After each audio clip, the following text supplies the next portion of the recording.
मंगलमय मंगल करण वीतराग विज्ञान।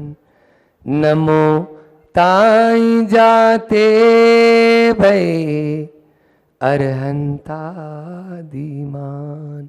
जो विद्यादि सागर सुधी, जो विद्यादि सागर सुधी गुरु हैं हितेशी। शुद्धात्म में निरत नित्य हितोपदेशी। वे पाप ग्रीष्म ऋतु में जल है सयाने। पूजूं उन्हें सतत केवल ज्ञान पाने।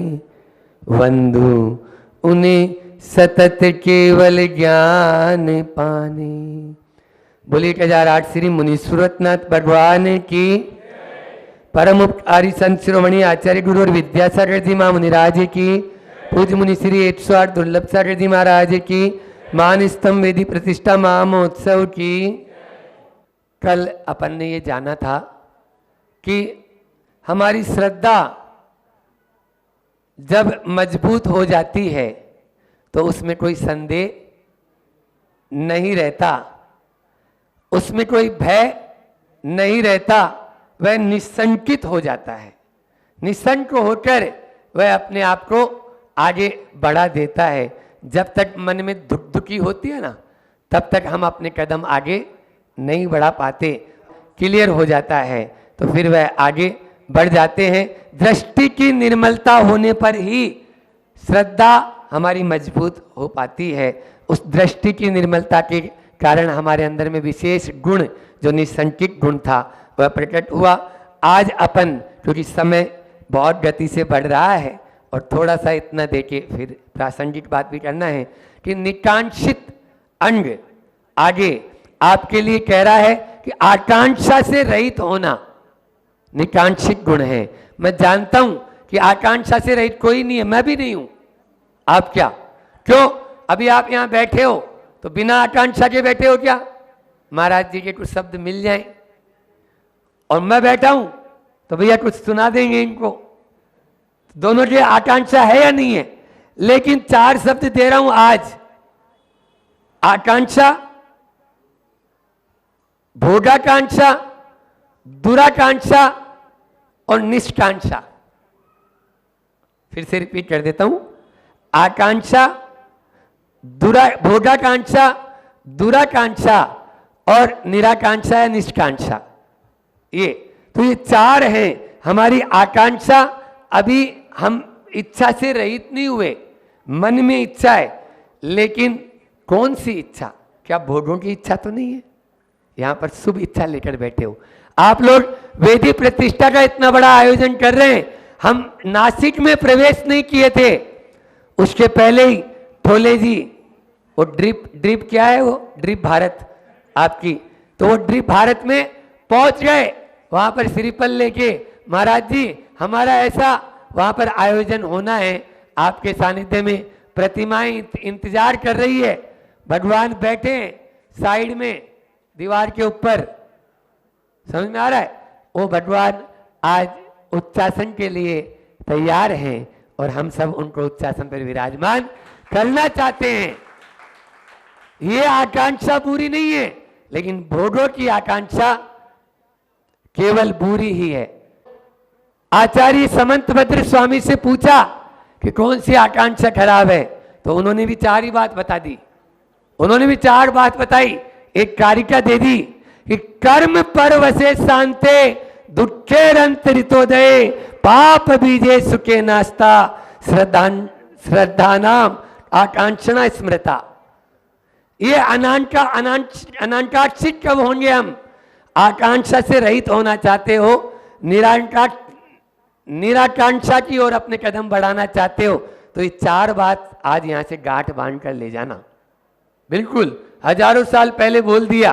क्या भोगों की आकांक्षा कैसी है? कर्म पर वसे। पहली बात क्या बताई?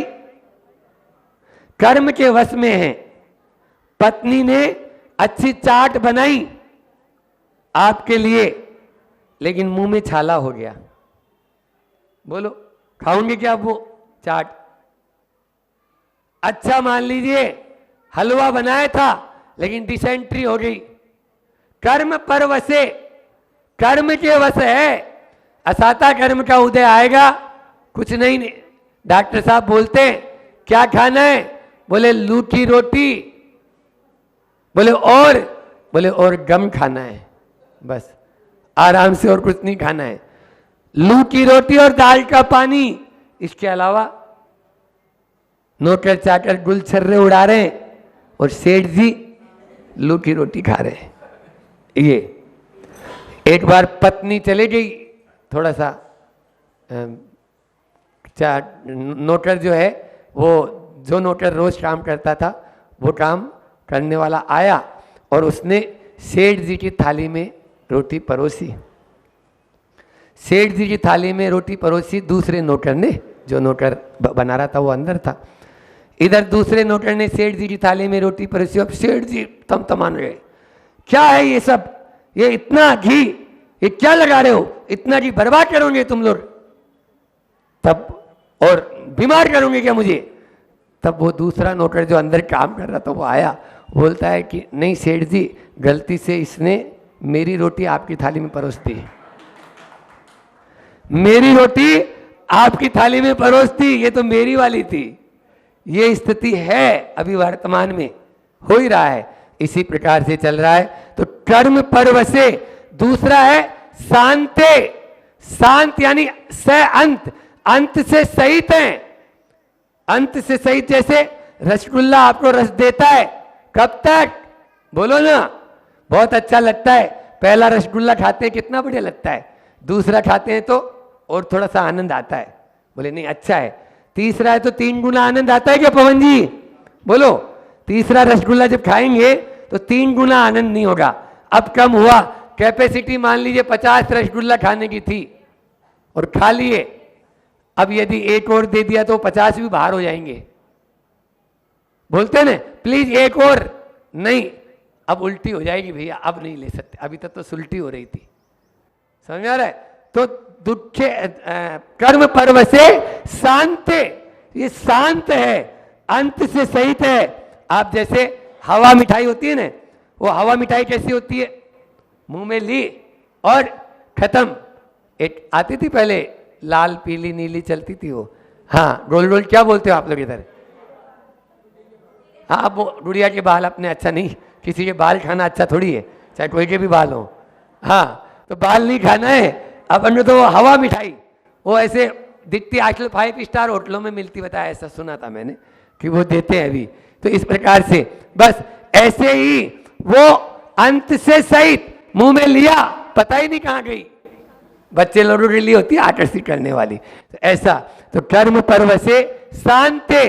फिर अगला है दुखेरंत ऋतोदय, दुख से जिनका अंत होने वाला है। आप देखो खुजली होती है, खुजली खाज खुजाते हैं तो कितना अच्छा लगता है क्या? लेकिन उसके बाद में अंतिम निर्णय क्या होता है? बोलो, अंतिम निर्णय होता है महाराज जी, जितने खुजली चल रही थी उससे ज्यादा और हो जाती है, और हो जाती है। ऐसा ही संत कहते हैं विषयों की खाज खूब चलेगी, विषय भोगों की, लेकिन ज्ञान और वैराग्य की मलम साथ में रखो। एक मलम ले जाओ यहां से, हमारे पास से, वो मलम आपके लिए वो खाज को हमेशा के लिए समाप्त कर देगी। अन्यथा आप जितना करोगे उतना ही वह और ज्यादा बढ़ती जाएगी। दुखेरंत ऋतोदय कर्म और पाप बीजे, अंतिम कितना क्या दिया?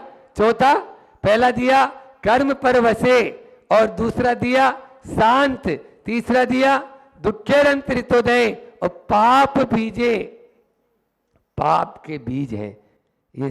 भोग जितने भी हैं, भोगाकांक्षा, ये क्या है? पाप के बीज। हम इनको जितना भी भोगेंगे उतना ही, आचार्य श्री जी का एक कोटेशन है कि पाप को भोग, पुण्य का भोग करने में पाप ही होगा। फिर से बता देता हूं, आपको पुण्य से कोई चीज मिली है और उसका यदि आप भोग करेंगे तो उसमें पाप ही होगा। इसलिए पुण्य को लात मारो, तब आपको पुण्य और मिलेगा। पुण्य फला अरिहंता, तब वो पुण्य बढ़ता चला जाता है, बढ़ता चला जाता है, बढ़ता चला जाता है। इसलिए 4 बात याद रखेंगे।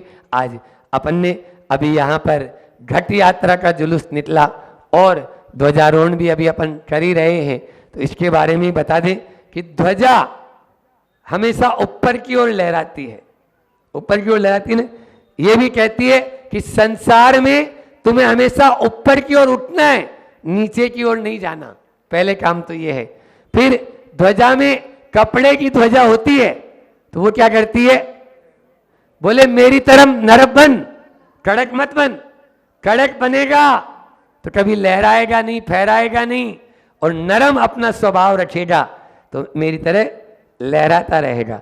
ध्वजा सकारात्मक ऊर्जा का प्रतीक है, यश का प्रतीक है। जब कोई युद्ध जीत जाता है, अपना झंडा गाड़ देता है, उसका झंडा हटाया, अपना झंडा, तो यश का प्रतीक है।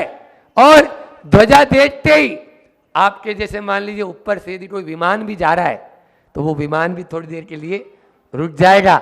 दूर से ही हम मंदिर की ध्वजा देखते हैं, नतमस्तक हो जाते हैं। ये सकारात्मक ऊर्जा का प्रतीक है। इसी प्रकार से घट यात्रा भी आपके लिए, जो हमारा घट है, घट यानी हमारा हृदय, ये अंदर में हृदय है, ये पवित्र बने 81 मंत्रों से। कल यहाँ पर जो है यागमंडल विधान के बाद में वेदी शुद्धि का कार्यक्रम भी होगा, तो वह वेदी शुद्धि जल के द्वारा, इस जल के द्वारा नहीं होना है, हाँ यही बता दें, लेकिन उसके लिए भी पूरा फिर से एक जुलूस निकल के छोटा सा और पूरी शुद्धि होना है। अभी यहाँ पर भी, अब ये तो मंदिर ही है इसलिए शुद्धि का कोई वो नहीं रखा, लेकिन फिर भी अभी मंत्रों के द्वारा पंडित जी पूरी आपके शुद्धि कराएंगे। और अभी सटलीकरण भी किया। सटलीकरण का मतलब भी इंद्र प्रतिष्ठा, सटलीकरण कि मन को, वचन को और काय को प्रशस्त रखना है। काय के लिए बोलो पवन जी, काय के लिए प्रशस्त रखना है। च कसाय हानि मन प्रशस्ते, वच से प्रशस्ते, काय प्रशस्ते च कसाय हानि। ये सब काय के लिए कर रहे हैं? ये इतना बड़ा आयोजन क्यों कर रहे हैं? इसका प्रयोजन एक ही है, हमारे कसाएं मंद हो, हमारे परिणाम निर्मल हो। हाँ, वह माटी होती है ना, माटी। अभी आप लोग तो कलश लेके आए, अब आजकल तो स्टील या ये क्या बोलते हैं अष्ट धातु जो होते हैं ना, उससे बनना शुरू हो गए। लेकिन फिर भी आपके जो पहले माटी के कलश चलते थे, अभी भी हम अधिकतर माटी के कलश ही प्रोवाइड करते हैं। माटी के कलश क्यों करते हैं? क्योंकि उसने अग्नि परीक्षा दी है, अग्नि परीक्षा दी है। अपनी सारी आकांक्षा, अपनी सारी भोगाकांक्षा, अपनी सारी दुराकांक्षा को तिरोहित करके उसने निराकांक्षा बनने की एक प्रेरणा हमको वो दे रही है। कौन? वो माटी का कलश। वो कलश कब बना बोलो? वो कलश तब बना जब अग्नि के अंदर जाके तपा। ऐसे नहीं बना है, पहले माटी आई, फिर उसको रोंदा, रोन कर उसको धूप में रखा और फिर और ज्यादा उसको अग्नि में तपाया। जब तक यही घट यात्रा हमें संदेश दे रही है कि जिस प्रकार से घट यात्रा के माध्यम से हम अपने जीवन में वह पानी उसमें रहता है जो शीतलता प्रदान करता है, उस घट के पास में जो भी आएगा वो हमेशा शीतल हो जाएगा। आप देखिए अभी गर्मी का मौसम है, बस पानी पीने के लिए तुरंत वह जो है वहां पर जाता है। इस प्रकार से तो मेरा ये कहना था कि घट यात्रा के माध्यम से हमें जो संदेश मिल रहा है, ध्वजारोहण के माध्यम से जो संदेश मिल रहा है, उस संदेश को हम याद रखें, तभी तो हमारी ये जो है ये आयोजन सफल कहलाएगा। अन्यथा केवल मात्र आज ध्वजारोहण हो जाएगा, कल आप यानी वेदी शुद्धि कर देंगे, परसों उसमें श्री जी विराजमान कर देंगे, सब अपने अपने घर की ओर प्रस्थान कर जाएंगे। हाथ क्या लगेगा? कुछ भी नहीं लगेगा। इसलिए साथ साथ में हम हाथ आए आपके, उसके साथ में आपका जो आयोजन चल रहा है उसके बारे में भी आपको बताएंगे, और साथ में सम्यक दर्शन के जो 8 अंगों की अपनी श्रृंखला चल रही है उसको भी अपन साथ साथ में लेते चलेंगे। अंतिम ले रहे हैं कि हमारी चाह, हमारे लिए दाह न बने। आज की जो आकांक्षा है हमारी, जो चाह है वो दाह न बने, अपितु ऐसी चाह हो जो हमारे लिए राह बन जाए, जो हमारे लिए राह बन जाए और लोग उसके लिए वाह वाह वाह करें, तब तो हमारी यह जो है सार्थकता होगी, अन्यथा सार्थकता नहीं होगी। तो चाह, दाह, राह और वाह को हम याद रखेंगे, अपने जीवन को उन्नत बनाएंगे। इतना ही रखते हैं। बोलिए अहिंसा परमो धर्म की। 16 वर्ष की एक युवती राजोद्यान में मृत पड़ी थी। जवानी थी, लेकिन उस जवान अवस्था में ही आयु कर्म का क्षय हुआ और उसका वहीं पर अवसान हो गया। तभी उधर से एक युवक गुजरा और उस युवक की दृष्टि उस 16 वर्षीय युवती पर पड़ी जो मृत है। हाय, ये तो चली गई, खास अगर ये जिंदा होती तो मैं इसको अपने हृदय से लगाए रखता। तभी थोड़ी देर बाद में एक महिला उधर से गुजरी, वो वेश्या थी।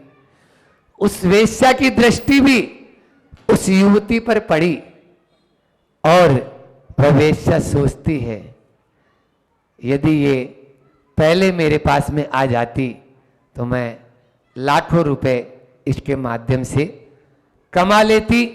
एक कवि उधर से गुजरा, उस कवि ने भी जैसे ही उसे देखा, देखते ही सोचा, ये अगर चेतन होती तो मेरी कविता भी इसकी तरह चेतन हो जाती। और इतना तीनों सोचे थे, तभी उधर से एक संत का गुजरना भी हुआ और जैसे उन संत की दृष्टि उस मृत युवती पर पड़ी, उस संत ने कहा, हाय, इसने अपने इतना सुंदर शरीर यूं ही व्यर्थ चला दिया। यदि यह कुछ त्याग संयम ले लेती तो आज इसकी जिंदगी सार्थक हो जाती, सार्थक हो जाती। बस घटना एक है, लेकिन देखने वाले की दृष्टि अनेक है। यही है दृष्टि का कमाल जिस पर हम बात कर रहे हैं। हमारी दृष्टि जैसी होगी वैसी हमारी सृष्टि हो जाती है। हम किस प्रकार की कल्पना कर रहे हैं। बात सुबह अधूरी रह गई थी और उस समय अपना सम्यक दर्शन का जो दूसरा अंग होता है, कौन सा अंग होता है बोलो? पहला है निसंकित और दूसरा है निकांक्षित। आकांक्षा से रहित अभी हम हो नहीं सकते, लेकिन भोगाकांक्षा और दुराकांक्षा को तो त्याग कर सकते हैं। उस समय मैंने 4 प्रकार की आकांक्षा की बात की थी। पहला था आकांक्षा, दुराकांक्षा, भोगाकांक्षा और निराकांक्षा, निष्कांक्षा जिसको बोलते हैं। हमें भोगाकांक्षा की चर्चा अधूरी रह गई थी, समय उस समय पूरा अपना हो गया था कि भोगाकांक्षा के अंदर किस प्रकार से व्यक्ति अपने प्राणों तक को गवा देता है। एक्चुअल में जो भोगाकांक्षा है हमारी, वो दुराकांक्षा में भी बदल जाती है। भोगों में हम इतने ज्यादा लिप्त हो जाते हैं कि उस समय कोई मर्यादा, भोगाकांक्षा और दुराकांक्षा में क्या अंतर है? भोगों के प्रति आकांक्षा होना भोगाकांक्षा है और भोगों में अपनी मान मर्यादा सबको तिलांजलि रख देना, यह है आपकी दुराकांक्षा। उस समय किसी की बात सुहाती नहीं है, बिल्कुल वो केवल और केवल मात्र भोगों की ओर ही चला जाता है। आपने देखा होगा एक एक जीव कांड कभी आपने पढ़ा हो या पढ़ना, उसमें आया आचार्य नेमीचंद स्वामी महाराज ने एक कारिका दी है, उसमें एक एक इंद्रियों के वशीभूत होने पर इस जीव की क्या दशा होती है। अभी मैं पाठशाला पढ़ाता हूं तो वहां पर आपके गजपंता जी में बताया था कि जो स्पर्शन इंद्रिय है उसके भोगों में फंसकर किसने प्राण गंवाए? हाथी ने। फिर रसना इंद्रिय में किसने प्राण गंवाए? मछली ने। फिर उसके बाद में घ्राण इंद्रिय में किसने प्राण गंवाए? भंवरा ने। और चक्षु इंद्रिय में किसने प्राण गंवाए? पतंगा ने। आवाज आ रही देखो पाठशाला के बच्चों की, बड़े बड़े नहीं बता पा रहे। हमारे महाराज जी बताते ना कि अभी पूछेंगे कि चावल क्यों चढ़ाते हैं, तो बच्चे बता देंगे क्योंकि उन बच्चों को हम बताते हैं। और बड़े कछु नहीं, बस चढ़ाना है। इसी प्रकार से। और कर्ण इंद्रिय में कौन फेमस हुआ? हिरण, जो अपने प्राणों को गवा देता है। इस प्रकार से एक एक ताली तो बजा दो बच्चों के लिए। हाँ, एक एक इंद्रिय के वशीभूत होकर हमने भोगों में किस प्रकार से इन प्राणियों ने अपने प्राण गंवाए। अभी कहानी नहीं सुना रहा हूं, 5 कहानियां हैं, लेट हो जाएंगे। और दूसरी भी अभी बहुत सारा मैटर है, तो वो भी आप लोगों को देना ही है। तो इस प्रकार से एक एक इंद्रिय के भोगों में यदि भोगते हैं तो प्राण गंवा देते हैं। यहां पर पंचेंद्रिय के वशीभूत है, उसकी क्या हालत होती होगी? बोलो, 5 इंद्रिय की जो वशीभूत है उसकी क्या दशा होगी? वो तो दुर्दशा ही होगी। लेकिन संत कहते हैं किस प्रकार से भोगों के अंदर रहकर भी हम अलिप्त रह सकते हैं और धीरे धीरे अपना काम कर सकते हैं। आपने मक्खी को देखा होगा, है ना? मक्खी, कफ पड़ा हुआ है, कफ जो होता है थूक, उसमें मक्खी यदि सीधी सीधी कूद जाती है, उसके पंख उसमें लिप्त हो जाते हैं और वह प्राणों से हाथ धो बैठती है। यदि वही मक्खी धीरे से साइड में बैठती है, अब धीरे धीरे उस कप को खाना शुरू करती है। पूरा कप खा देगी लेकिन उसका कुछ बाल भी बांका नहीं होगा। संत कहते हैं भोगों के ऊपर टूट मत पड़ो, बस ग्रस्त अवस्था में पांव डाल दिया है, उस मक्खी से शिक्षा ले लो। धीरे धीरे उन भोगों को प्रभु की आराधना या अपन को काम पुरुषार्थ का रूप दे दो। धर्म का सहारा लेते हुए काम पुरुषार्थ का रूप दे देंगे तो आपको मोक्ष पुरुषार्थ की ओर आपके कदम बढ़ते चले जाएंगे। यही एक रास्ता है, और कोई रास्ता नहीं है। और मान मर्यादा तो बिल्कुल छोड़ देंगे तो फिर वह तो दुराकांक्षा ही हो जाएगी। उस दुराकांक्षा के लिए भी 4 बिंदु देते हैं। देखो किस प्रकार की दुराकांक्षा हो जाती है। सबसे पहला है कि मर्यादा का उल्लंघन न करें। दुराकांक्षा से बचना चाहते हो तो मर्यादा का उल्लंघन न करें। हम मर्यादाओं का उल्लंघन, सीता ने मर्यादा का उल्लंघन किया, परिणाम स्वरूप आपको सब मालूम है, सीता हरण हो गया।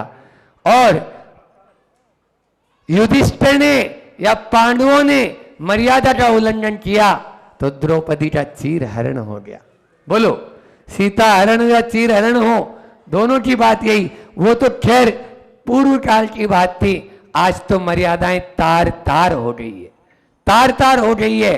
आप देखिए घर परिवार में किस प्रकार के चित्र देख रहे हैं, टेलीविजन मोबाइल के माध्यम से क्या क्या परोसा जा रहा है। वहीं ससुर जी बैठे, वहीं पे बहू बैठी हुई है, बोलो, और देख रहे हैं आराम से। क्या ये मर्यादाएं भंग नहीं हो रही? ये है दुराकांक्षा को जन्म देने वाली प्रवृत्तियां, इनसे बचना अनिवार्य है, अन्यथा हम बच नहीं पाएंगे। पूरी बात करनी है इसलिए आगे बढ़ रहा हूं। नट सेल में आप समझ रहे हैं, सब लोग समझदार लोग हैं। फिर दूसरी बात है, धन को जीवन का साधन माने, साध्य नहीं।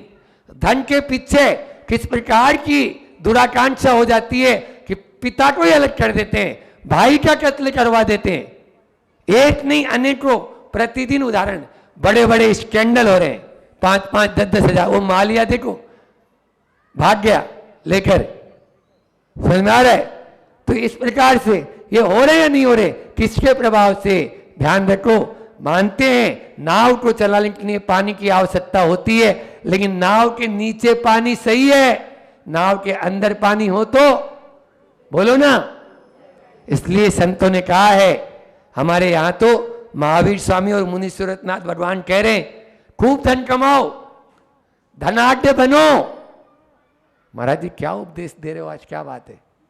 हाउ, खूब धनाढ्य बनो लेकिन धनांध मत बनो। क्या बोला मैंने? धनाढ्य बनना बुरा बात नहीं है, लेकिन धनांध बनना बुरा बात है। कोई भी नदी बहती है, उस नदी पर बांध बनाकर पानी वहां पहुंचा दिया जाता है जहां पर सूखा रेगिस्तान मरुस्थल था। आज सवेरे जब शांति धारा हो रही थी, आप देखिए जैन धर्म की यही बात होती है कि किस प्रकार से 1100 रुपए से बोली शुरू हुई और लाखों तक आप लोगों ने पहुंचा दी। ये किसका कमाल है? ये धनाढ्यता का नहीं, धनाढ्य होने का कमाल है। इसलिए हमारे यहाँ धनाढ्य होना पूरा नहीं है। समझ में आ रहा है? हाँ, ये निश्चित रूप से जब जरूरत पड़े दिल खोलकर दान देने की बारी आ जाए, ले जाओ।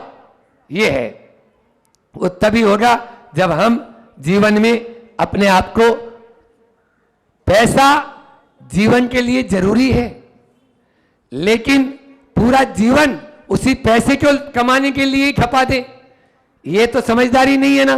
बोलो नासिक वालों, पैसा कमाना जीवन के लिए जरूरी है, लेकिन केवल पैसा कमाने के लिए पूरे जीवन को ही खपा देना, ये तो समझदारी नहीं है। उस समझदारी से आपको आना चाहिए। तो पहला पॉइंट मैंने दिया था कि अपनी मर्यादा या सीमा का उल्लंघन न करें, और दूसरा है धन जीवन का साध्य है, साधन नहीं। यह आपकी दुराकांक्षा को दूर करेगा। और तीसरा है महान तो बनो, महत्वाकांक्षी मत बनो। हम महत्वाकांक्षी बनते हैं, आदमी होता क्या है, जितना होता नहीं उससे ज्यादा सम्मान की चाह रखता है। वो जितना है उससे भी ज्यादा सम्मान की चाह रखता है, तभी जाके वह अपने आप को दुराकांक्षा की ओर ले जाता है। बस ये आकांक्षा पतन का कारण बन जाएगी। इसलिए दुराकांक्षा से बचना चाहते हैं तो आप महत्वाकांक्षी मत बनो। महान तो बनो, लेकिन महत्वाकांक्षी नहीं। संत कहते हैं, अरे आप दूसरों के सिर पर बैठने का काम मत करो। क्या बोला? आप दूसरों के सिर पर बैठने का काम मत करो। हाँ, ऐसा काम करो कि लोग आपको अपने सिर पर बैठाने के लिए लालायित हो जाए। लोग आपको अपने सिर पर बैठाने के लिए लालायित हो जाए। ये महान बनने का होता है। महात्मा ही महान बनते हैं। महान आत्मा से महात्मा बना, तो महात्मा बनना है तभी आप महान बन पाएंगे। और अंतिम चौथा है कि संयोगों की नश्वरता का ध्यान में लाना जरूरी है। यदि हम दुराकांक्षा से बचना चाहते हैं तो संयोगों की, आज है और कल नहीं। समझ में आ रहा है? हम क्या करते, थोड़ा सा पैसा हुआ नहीं, ये बताओ नासिक वालों, चक्रवर्ती की संपदा तो आपको मालूम है, हैं? बोलो क्या क्या था? 9 निधियां, बोलो 14 रत्न, बोलो, और हाथी घोड़े कितने? अच्छा ये बताओ, नासिक में कोई उसके राई बराबर भी है क्या? है क्या? बोलो ना। वो चक्रवर्ती प्रतिदिन आहार दान करता है, प्रतिदिन द्वार पर खड़ा होता है, और जिस दिन साधु नजर नहीं आते, आते नहीं, तो फिर बुझे मन से अंदर आता कलश लेके, आज मुझे अपने गले से नीचे बिना साधु को आहार दिए अपने क्रोध को नीचे उतारना पड़ेगा। क्या है? बोलो ऐसा। इतना वैभव होने के बाद में भी वो 84 खंड के महल, 12 खंड नहीं, आप तो 12 तल्ला ही लेके गए, 84 तल्ला ऊपर पैदल, लिफ्ट से नहीं, लिफ्ट से नहीं, पैदल लेके जाता है।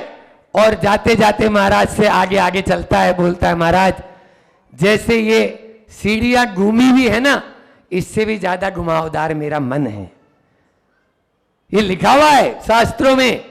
बोलो क्या है ऐसा? इस प्रकार से एवरीथिंग इज पॉसिबल, विश्वास करने की जरूरत है। लेकिन ऐसा नहीं, आजकल तो मंदिरों में हो गया महाराज, कहां भोगाकांक्षा और आप जो है दुराकांक्षा की बात कर रहे हो। हमारी आकांक्षा तो मंदिर में ही पूरी हो जाए, बस इतनी बहुत है। हम एक आकांक्षा को नहीं संभाल पा रहे हैं, वो घर पे रहती है उसको, तो और दूसरी आकांक्षा कहां से करेंगे? ये सब गड़बड़ है, ये सब आपके लिए अशुभ की ओर जाने की ओर है। इसलिए इनसे बाहर जाएं। निश्चित रूप से हो क्या गया, ये एक टेंडेंसी बन गई। बहुत अच्छा बता रहा हूं, याद आ गया कि हमें विषय भोगों में खर्चा खर्चा नजर नहीं आता। देखो बुरी लगेगी, विषय भोगों में यदि हमारा लाखों रुपए भी जा रहा है, कोई शादी ब्याह में, कोई भोजन पानी में, अच्छा से अच्छा बनना चाहिए, मारवाड़ी लोग हैं, कोई लोहाड़े हैं, कोई पहाड़े हैं, इसलिए तो वो बढ़िया से बढ़िया धर्मशाला होनी चाहिए, बढ़िया से बढ़िया हमारा उसमें अरेंजमेंट होना चाहिए, ये हमें खर्चा नजर नहीं आता। और यदि मंदिर में कोई यदि एक बैंड भी आए तो बोले भैया 15,000 रुपए, 15,000, ये खर्चा नजर आता है, ये टेंडेंसी हो गई। थोड़ा बुरा नहीं मान लेना, मैं आप लोगों की बात नहीं कर रहा हूं, यहां के लोग तो बहुत अच्छे हैं, हाँ बहुत ही बढ़िया है, लेकिन ये इसको बदलना होगा। मंदिर की गुल्लक में नोट डालते हैं तो 100 का नोट भी बहुत बड़ा नजर आता है। और यहां बाजू में मॉल बनी हुई है, कौन सा, सुपर स्टार, सुपर भंडार, हाँ नाम मत बोलो अब उसका, नहीं तो गड़बड़ हो जाएगा, वो सुपर मॉल बाजार, वहां पर 2,000 का नोट भी इतना छोटा सा नजर आता है। बोलो, मंदिर की गुल्लक में 100 का नोट भी बड़ा नजर आता है, 100 का रहने दो, 10 का ही डाल दो, हाँ और छोटा कर दो। और बाजार में जब जाते हैं तो 2,000 का नोट भी, ये आपकी भोगाकांक्षा और दुराकांक्षा का ही तो उदाहरण है, और किसका उदाहरण है। इसलिए संत कहते हैं, 4 शब्द तो दे ही दूं अपना, कि अर्थ दृष्टि से बचो और भोग दृष्टि को त्यागो, तब जाके आपकी वैराग्य दृष्टि और आत्म दृष्टि जगेगी। वैराग्य दृष्टि और आत्म दृष्टि को जगाना है तो अर्थ दृष्टि और भोग दृष्टि का त्याग करना पड़ेगा। शुरुआत मैंने दृष्टि से की थी कि 4 प्रकार की दृष्टि हो सकती है। अर्थ दृष्टि और भोग दृष्टि हमें अधोगति का पात्र बना देगी, लेकिन वैराग्य दृष्टि और आत्म दृष्टि हमें उन्नति की ओर लेके जाएगी। जिसकी वैराग्य की दृष्टि होती है, आपके यहीं का उदाहरण दे दूं, सतीश भाई बैठे हुए जो सौदन मिंद्र बने आपके, हम यहां से नासिक का एक माइके लाल ये है जो यहां बैठा हुआ है, बिल्कुल हम तो उदाहरण दे रहे हैं आपको। यहां से 50-60 किलोमीटर 100 किलोमीटर दूर भी थे तो डेली गाड़ी के साथ जाते थे सुबह सुबह, और अपने दर्शन किए, थोड़ी देर बिहार कराया और वापस आ जाते थे। ऐसे भी उदाहरण आपके नासिक के हैं। ये कब होते हैं, जब हमारी दृष्टि अर्थ दृष्टि और भोग दृष्टि से हट जाती है, तभी ऐसे महानुभाव हो पाते हैं। निश्चित रूप से आप लोगों का पुण्य है। यहाँ पर यह है 3 दिन का जो मान स्तंभ वेदी प्रतिष्ठा का अपन आयोजन किए हैं, आप लोग सब मिलकर आयोजन किए हैं, क्योंकि भगवान को हमने आके देखा तो हमें भी लगा कि भगवान आप ऐसे कैसे विराजमान रहे इतने दिन से, फिर भी आप लोगों ने उनको थोड़ा सा सामने की तरफ विराजमान कर देना था और अच्छा लगता।